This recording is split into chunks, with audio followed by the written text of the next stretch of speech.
내 이름은 박미영. 올해 50살이에요. 재혼한 지 벌써 10년이 됐네요. 첫 번째 결혼해서 실패한 후 장민호를 만났을 때는 정말 행복할 줄 알았어요. 그 사람도 재혼이었고 서로 상처받은 사람끼리 조심스럽게 사랑을 키워나갔죠. 민호 오빠는 시장에서 정육점을 운영했어요. 성실하고 착한 사람이었죠. 우리 사이에는 아이가 없었지만 그래도 괜찮았어요. 서로만 있어도 충분했거든요. 그런데 코로나가 터지면서 모든 게 달라졌어요. 매일 밤 민호 오빠가 한숨을 쉬며 장사가 너무 안 된다고, 어떻게 해야 할지 모르겠다고 말했어요. 시장 사람들이 줄어들고 배달 음식이 늘어나면서 정육점 매출이 급격히 떨어졌거든요. 나도 파트타임으로 일하면서 가게에 보탬이 되려고 노력했지만 역부족이었어요. 그러던 어느 날이었어요. 우편함에서 이상한 편지를 발견했죠. 독촉장이었어요. 사채업체에서 온 독촉장. 5천만 원 그 큰 돈을 어디서 빌렸다는 거예요. 거실에서 소주를 마시고 있던 민호 오빠에게 편지를 던져줬어요. 그 큰 돈을 어디서 빌렸냐고 소리쳤죠. 민호 오빠의 얼굴이 창백해졌어요. 비트코인을 좀 했다고, 장사가 안 되니까 투자를 해보려고 했다고 말하더라고요. 투자? 그게 투자야? 도박이지. 그날 밤 우리는 결혼 후 처음으로 크게 싸웠어요. 아니, 싸움도 아니었어요. 나 혼자 소리치고 민호 오빠는 고개만 숙이고 있었거든요. 당신과는 더 이상 못 살겠어. 이혼해. 그 말을 하고 방으로 들어갔을 때 정말 모든 게 끝난 것 같았어요. 그 이후로 우리는 거의 말을 하지 않았어요. 같은 집에 살면서도 남남처럼 지냈죠. 민호 오빠는 더욱 자주 집을 비웠어요. 술 먹으러 나간다고 하면서 밤늦게 들어오곤 했죠. 어디 갔다 오는 거냐고 물어보면 그냥 친구들이랑 술 마셨다고 대답했어요. 하지만 뭔가 다른 냄새가 났어요. 술 냄새도 아니고 향 냄새? 무슨 향이 이렇게 진하게 날까 싶었는데 나중에 알고 보니 그게 사찰에서 나는 향 냄새였더라고요. 처음에는 그냥 스트레스 받아서 절에 다니나 보다 싶었어요. 민호 오빠 어머님이 불교 신자셨거든요. 어린 시절 아산에 있는 작은 사찰에 자주 다녔다고 들었어요. 절에 다니는 거냐고 물어보니까 그렇다고 하더라고요. 마음이 답답해서 그런다고. 그때는 그러려니 했어요. 남편이 종교에 의지하는 것도 나쁘지 않다고 생각했거든요. 오히려 마음의 평안을 찾으면 우리 관계도 회복될 수 있을 거라고 믿었어요. 하지만 시간이 갈수록 민호 오빠는 더 자주 사찰에 갔어요. 주말은 물론이고 평일에도 정육점 문을 일찍 닫고 아산으로 향했죠. 요즘 너무 자주 절에 가는 거 아니냐고 물어보니까 그냥 마음이 편해진다고 하더라고요. 그 말을 할 때 민호 오빠의 얼굴에 묘한 미소가 떠올랐어요. 그때 처음으로 불안한 예감이 들었죠. 한 달쯤 지났을까요? 민호 오빠의 행동이 점점 이상해졌어요. 핸드폰을 항상 엎어놓고 문자가 오면 몰래 확인했어요. 그리고 무엇보다 표정이 밝아졌다는 거예요. 분명히 우리는 이혼 얘기까지 나온 사이인데 혼자서만 행복해 보이는 거죠. 오늘도 절에 가는 거냐고 물어보니까 그렇다고 하면서 오늘은 좀 늦을 것 같다고 했어요. 왜냐고 물어보니까 큰 스님이 예산으로 가시는 날이라서 도움이 필요하다고 하더라고요. 그런 날이 일주일에 한 번씩 있었어요. 그럴 때마다 민호 오빠는 특히 기분이 좋아 보였죠. 어느 날은 정말 참을 수가 없어서 뒤따라갔어요. 아산까지 택시를 타고 가서 그 작은 사찰 근처에서 숨어서 지켜봤죠. 그리고 봤어요. 젊은 여자 승려가 민호 오빠를 맞이하는 모습을, 그 여자가 민호 오빠를 보며 환하게 웃는 모습을, 마치 연인을 기다리던 여자처럼 말이에요. 그 순간 머릿속이 하얘졌어요. 설마 저 여자와? 하지만 저 사람은 승려잖아요. 출가한 사람이잖아요. 그런 일이 있을 리가 없다고 생각하며 집으로 돌아왔어요. 하지만 의심은 점점 커져갔어요. 민호 오빠가 사찰에서 돌아올 때마다 행복해 보이는 모습, 그리고 나와는 점점 멀어지는 모습을 보면서 확신이 들었죠. 그 여자 승려가 누구인지 알아보기 시작했어요. 사찰에 전화를 걸어서 물어보니 회원 스님이라고 하더라고요. 30대 중반의 젊은 여자 승려라고 했어요. 30대 중반 나보다 15살이나 어린 여자네. 질투와 분노가 치밀어 올랐어요. 하지만 확실한 증거가 없으니까 섣불리 따질 수도 없었죠. 그러던 어느 날 민호 오빠가 샤워하고 있을 때 핸드폰을 몰래 확인했어요. 그리고 발견했죠.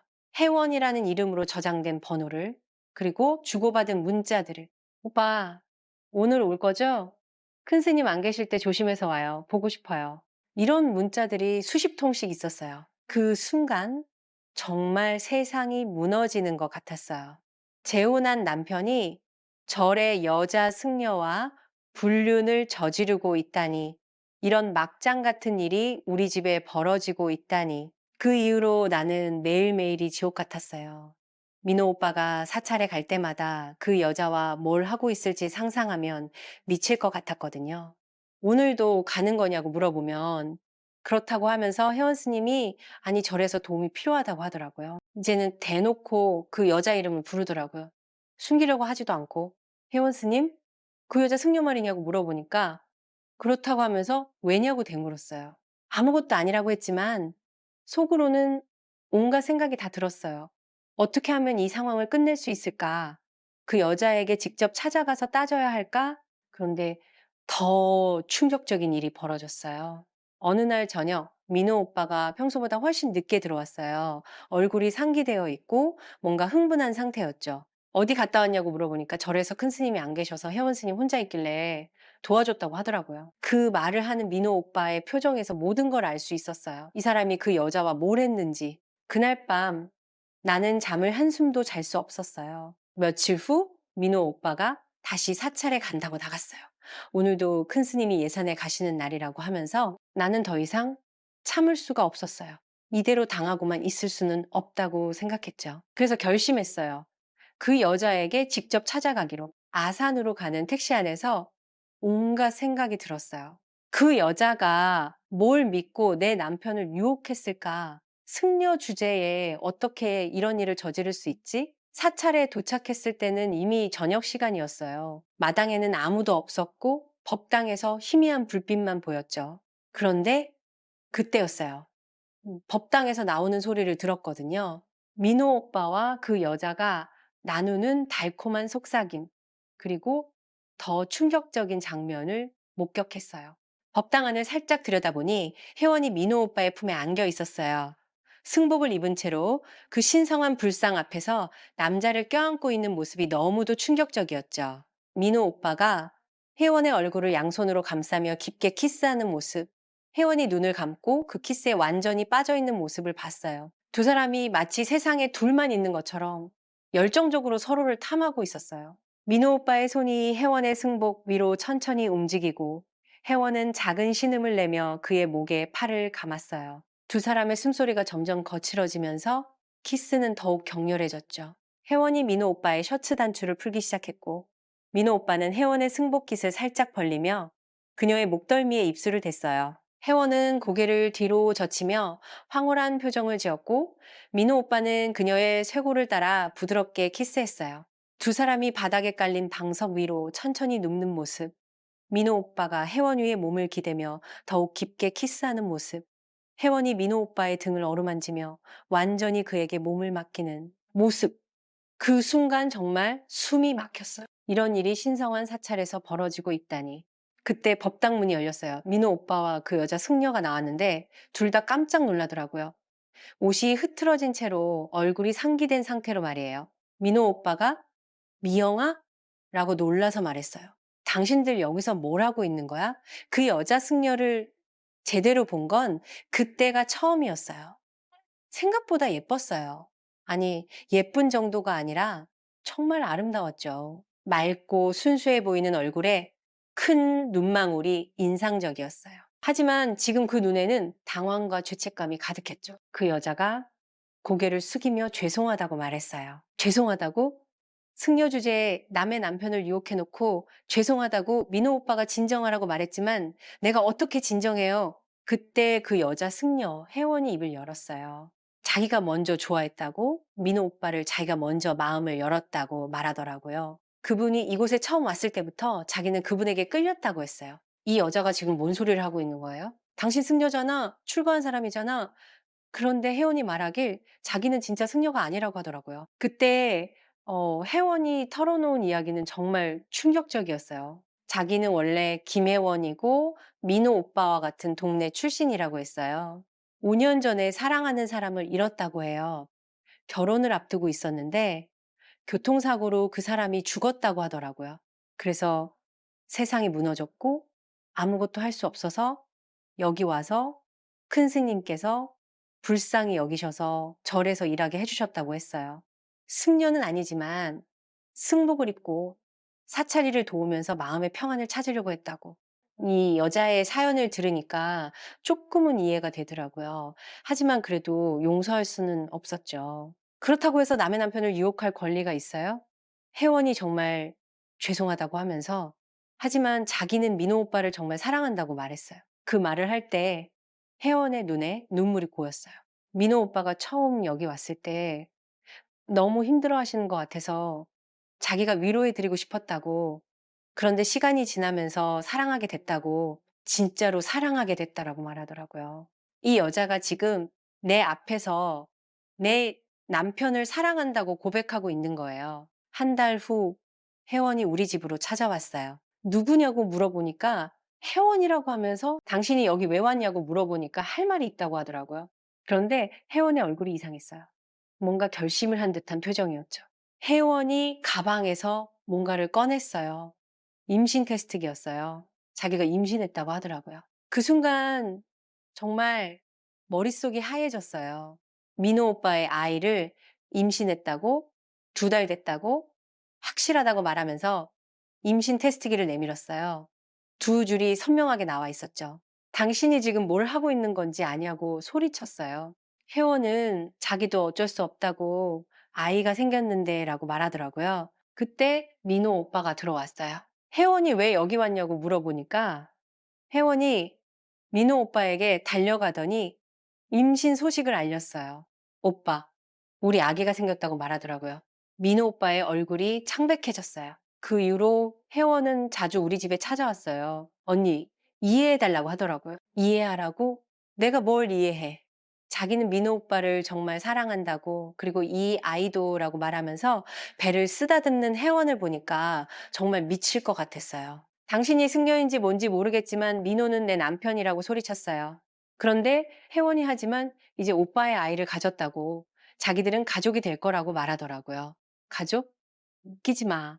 그런데 혜원의 다음 말은 더 충격적이었어요. 언니가 이혼해 주시지 않으면 자기는 어쩔 수 없이 다른 방법을 써야겠다고 하더라고요. 다른 방법이 뭐냐고 물어보니까 모든 사람들에게 알릴 거라고 했어요. 민호 오빠가 절의 여자와 바람을 피웠다고, 그리고 아이까지 생겼다고. 이 여자가 지금 나를 협박하고 있는 거예요.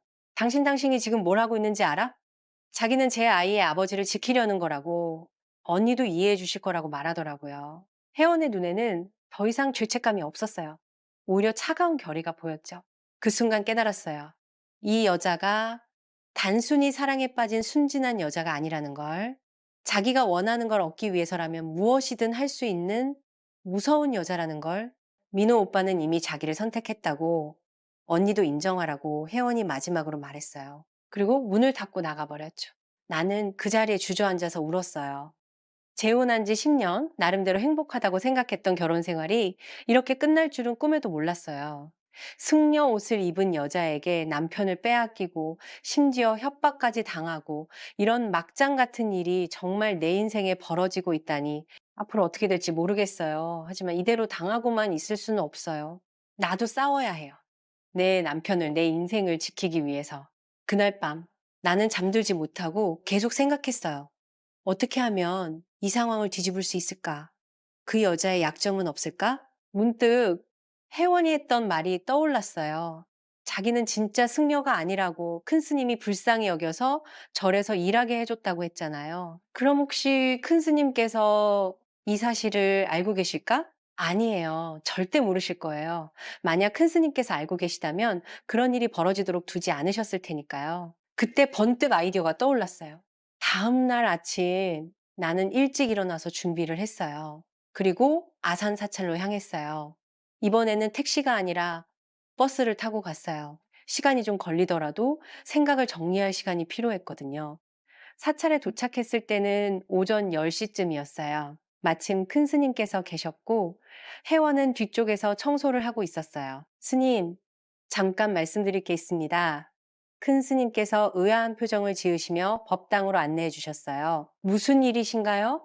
나는 깊게 숨을 들이쉬고 말했어요. 회원 스님에 대해서 말씀드리려고 왔습니다. 그 순간 큰 스님의 표정이 조금 굳어지셨어요. 혜원이가 무슨 일을 저질렀나요? 역시 큰 스님께서는 뭔가 낌새를 채고 계셨던 것 같아요.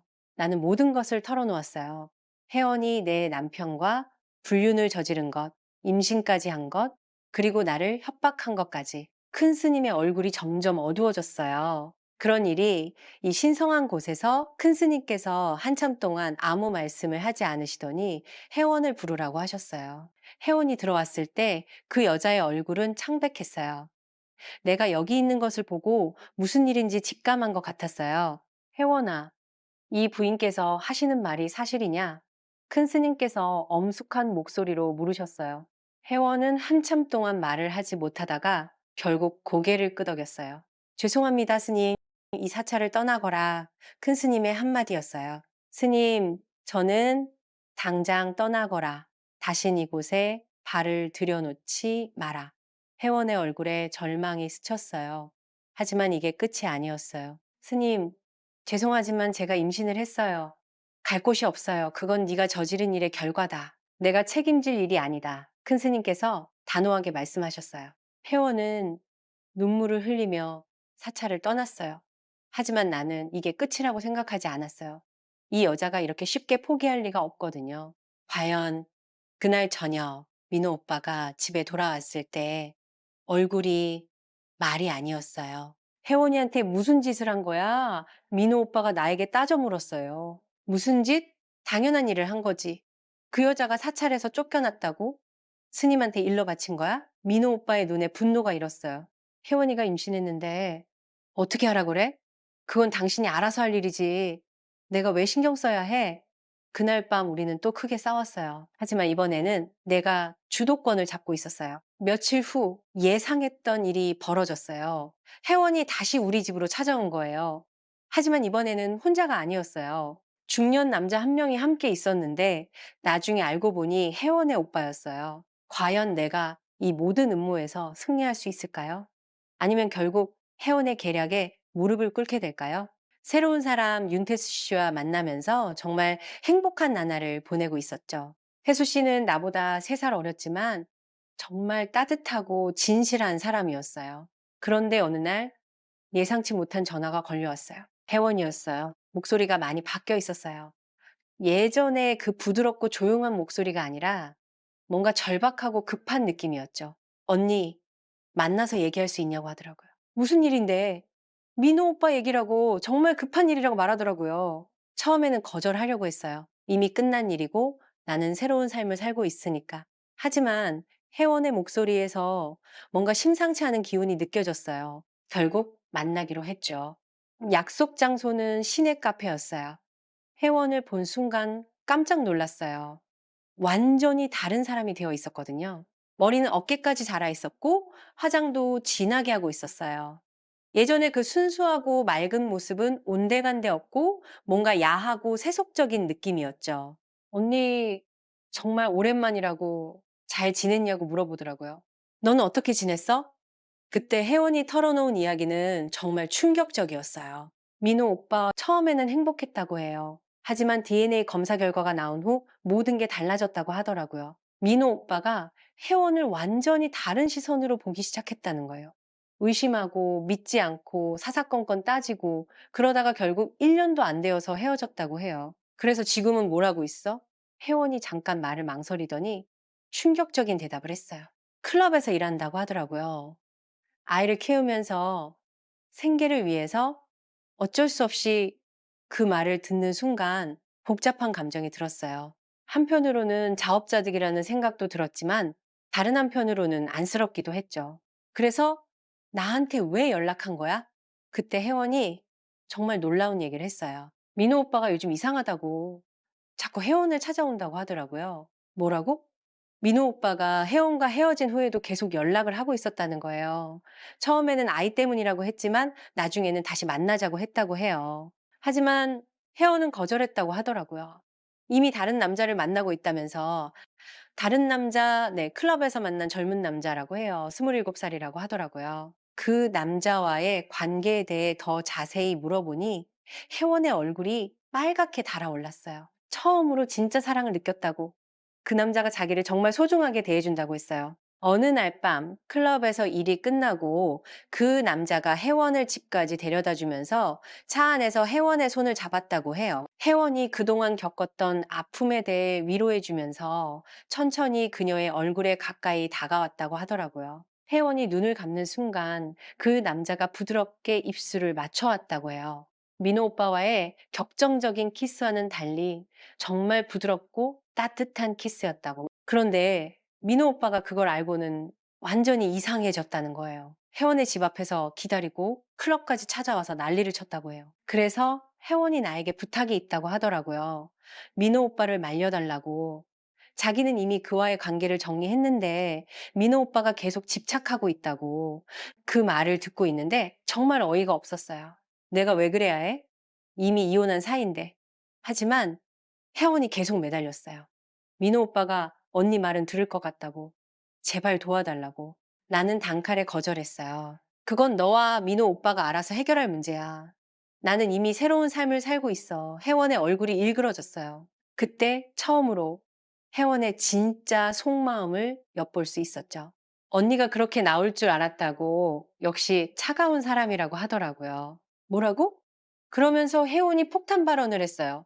사실 민호 오빠가 언니 새로운 남자친구에 대해서도 알고 있다고, 그리고 그것 때문에 더 미쳐가고 있다고 하더라고요. 무슨 소리야?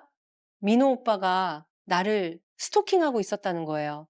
태수 씨와 만나는 것도 다 알고 있다고. 그 순간 정말 소름이 끼쳤어요. 그게 정말이야?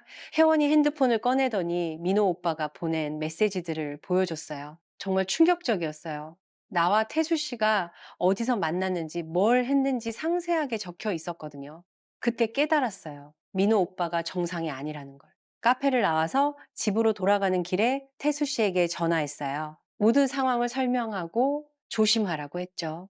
태수 씨는 걱정하지 말라고 자기가 잘 처리하겠다고 했어요. 그날 밤 태수 씨가 집으로 와서 나를 꼭 안아줬어요. 걱정했다고 이제 괜찮다고 하면서 내 어깨에 얼굴을 묻었어요.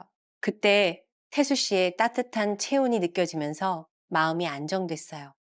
태수 씨가 내 턱을 살짝 들어 올리며 걱정스러운 눈빛으로 나를 바라봤어요. 그리고 천천히 내 입술에 키스를 했어요. 부드럽고 따뜻한 키스였죠. 태수 씨의 손이 내 등을 감싸면서 더 깊게 안아줬어요. 우리는 그날 밤 서로를 더욱 간절히 원했어요. 태수 씨가 내 목덜미에 부드럽게 입술을 대며 속삭였어요. 나를 지켜주겠다고, 절대 놓지 않겠다고. 태수 씨의 손길이 내 몸을 따라 천천히 움직였고 나는 그의 품에서 완전한 안전함을 느꼈어요. 우리는 밤새 서로를 탐하며 사랑을 나눴죠. 하지만 그 평온함은 오래가지 않았어요. 며칠 후 정말 끔찍한 일이 벌어졌어요. 태수 씨가 집 앞에서 괴한에게 폭행을 당한 거예요. 병원으로 급히 달려갔는데 태수 씨가 의식을 잃고 있었어요. 의사가 말하기를 머리를 심하게 다쳐서 위험한 상태라고 하더라고요. 그 순간 직감적으로 알았어요. 민호 오빠의 짓이라는 걸. 하지만 증거가 없었어요. CCTV도 없는 곳이었고 목격자도 없었죠. 경찰에 신고했지만 단순 강도 사건으로 처리될 가능성이 높다고 했어요. 태수 씨는 사흘 동안 의식을 잃고 있었어요. 그 사흘 동안 나는 병원을 지키면서 계속 생각했어요. 이대로 당하고만 있을 수는 없다고. 태수 씨가 깨어났을 때 나는 결심했어요. 민호 오빠와 직접 대면하기로.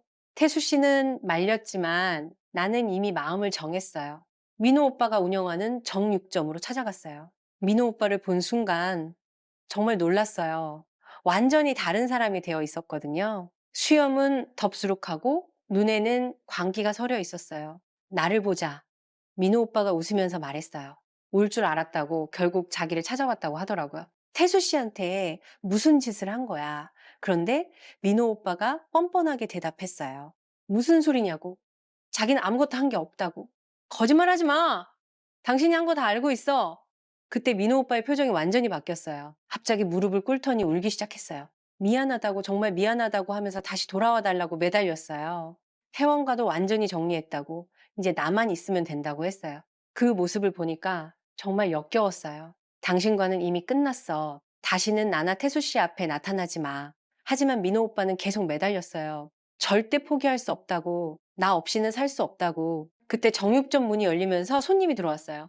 민호 오빠가 급히 일어서서 정신을 차렸지만 나는 그대로 나왔어요. 그 이후로 며칠 동안은 조용했어요. 태수 씨도 퇴원했고 우리는 좀 더 조심하기로 했죠. 하지만 민호 오빠는 포기하지 않았어요. 집 앞에서 기다리고 직장까지 찾아오고 정말 끈질기게 따라다녔어요. 결국 태수 씨가 참지 못하고 민호 오빠와 직접 만났어요. 태수 씨가 돌아와서 말하길 민호 오빠가 완전히 미쳤다고 하더라고요. 나를 포기하지 않겠다고, 태수 씨가 사라져야 한다고 협박했다고 해요. 그래서 우리는 결정했어요. 다른 도시로 이사하기로. 모든 준비를 마치고 이사 전날 밤이었어요. 갑자기 현관문을 두드리는 소리가 들렸어요. 태수 씨가 문을 열어보니까 민호 오빠가 서 있었어요. 하지만 이번에는 혼자가 아니었어요. 혜원이 함께 있었거든요. 두 사람이 함께 온 걸 보고 깜짝 놀랐어요. 그런데 혜원의 표정이 이상했어요. 뭔가 억지로 끌려온 것 같은 느낌이었죠. 눈빛이 공포에 질려 있었어요. 그때 깨달았어요. 민호 오빠가 혜원을 협박해서 데려온 거라는 걸. 혜원아, 정말 괜찮아? 혜원이 대답하려는 순간 민호 오빠가 재빨리 말했어요. 물론 괜찮다고. 서로 사랑해서 다시 만나기로 했다고. 하지만 혜원의 손목에 멍이 있는 걸 봤어요. 혜원이 손목에 왜 상처가 있어? 민호 오빠가 당황했어요. 그냥 넘어졌다고. 별것 아니라고 했지만 혜원의 표정을 보면 그게 아니라는 걸 알 수 있었어요. 태수 씨가 경찰에 신고하겠다고 하자 민호 오빠가 갑자기 폭발했어요. 주머니에서 칼을 꺼내더니 태수 씨를 위협했어요. 그만해! 나는 민호 오빠 앞에 섰어요. 이제 정말 끝이야. 이런 식으로 하면 안 돼. 민호 오빠가 칼을 들고 떨고 있었어요. 미영아, 나는 정말 너 없이는 안 된다고. 제발 돌아와 달라고 했어요. 그때 혜원이 갑자기 소리쳤어요. 언니, 도망가라고. 이 사람이 정말 위험하다고. 그 순간 민호 오빠가 혜원을 향해 돌아섰어요. 너 인연이라고 소리치더라고요. 그리고 칼을 들어 올렸어요. 나는 반사적으로 민호 오빠에게 달려들었어요. 칼을 빼앗으려고 몸싸움을 벌였죠. 그 과정에서 민호 오빠가 넘어지면서 머리를 바닥에 부딪혔어요. 그리고 움직이지 않았어요. 태수 씨가 급히 구급차를 불렀지만 이미 늦었어요. 민호 오빠는 그 자리에서 숨을 거뒀어요. 경찰 조사 결과 정당방위로 판정됐어요. 민호 오빠가 칼로 위협했고 나는 나와 다른 사람들을 보호하기 위해 행동한 거였으니까. 혜원도 증언해줬어요. 민호 오빠가 자기를 협박해서 데려왔다고, 정말 위험한 상태였다고. 장례식에는 민호 오빠의 가족들만 참석했어요. 나는 가지 않았어요. 혜원이 찾아와서 고맙다고 했어요. 나 때문에 목숨을 구했다고. 그리고 앞으로는 정말 새로운 삶을 살겠다고 약속했어요. 클럽 일도 그만두고 아이와 함께 다른 도시로 이사 간다고 했어요. 6개월 후 나는 태수 씨와 결혼했어요. 작은 결혼식이었지만 정말 행복했어요. 이번에는 진짜 마지막 결혼이 될 것 같아요. 가끔 민호 오빠 생각이 날 때가 있어요. 처음 만났을 때의 그 착하고 성실했던 모습 말이에요. 어쩌다가 그런 사람이 되었을까 싶어서 안타깝기도 해요. 하지만 인생은 선택의 연속이에요. 민호 오빠는 잘못된 선택을 계속했고 결국 그 대가를 치른 거죠. 혜원도 마찬가지예요. 처음에는 사랑 때문이라고 했지만 결국은 자신의 욕심 때문에 많은 사람들을 아프게 했어요. 나는 이제 진짜 행복해요. 태수 씨는 정말 좋은 사람이에요. 나의 과거도 모두 이해해주고 받아들여줬어요. 우리는 서로를 더욱 깊이 사랑하게 됐어요. 가끔 혜원에게서 안부 문자가 와요. 잘 지내고 있다고, 새로운 일을 시작했다고. 나도 간단하게 답장을 보내요. 건강하게 잘 지내라고. 우리는 이제 서로 다른 인생을 살고 있어요. 더 이상 얽히지 않을 거예요. 민호 오빠의 죽음은 정말 비극적이었지만 어쩌면 모든 사람에게 해방이었을지도 몰라요. 그가 살아 있었다면 계속 우리를 괴롭혔을 테니까요. 지금 생각해보면 모든 일이 운명이었던 것 같아요. 혜원이 나타나지 않았다면 나는 계속 그저 그런 결혼 생활을 이어갔을 거예요. 진짜 사랑이 뭔지 모른 채로 말이에요. 고통스러웠지만 그 덕분에 진정한 행복을 찾을 수 있었어요. 태수 씨와 함께하는 새로운 미래. 이제 나는 정말 자유로워요. 과거의 아픔들은 모두 추억 속으로 묻어두고 앞으로만 보고 살아갈 거예요. 인생은 참 신기해요. 가장 힘들고 절망적일 때가 새로운 시작의 순간일 수 있으니까요. 혜원도, 민호 오빠도 모두 내 인생의 한 페이지였어요. 이제 그 페이지를 넘기고 새로운 이야기를 써내려갈 시간이에요.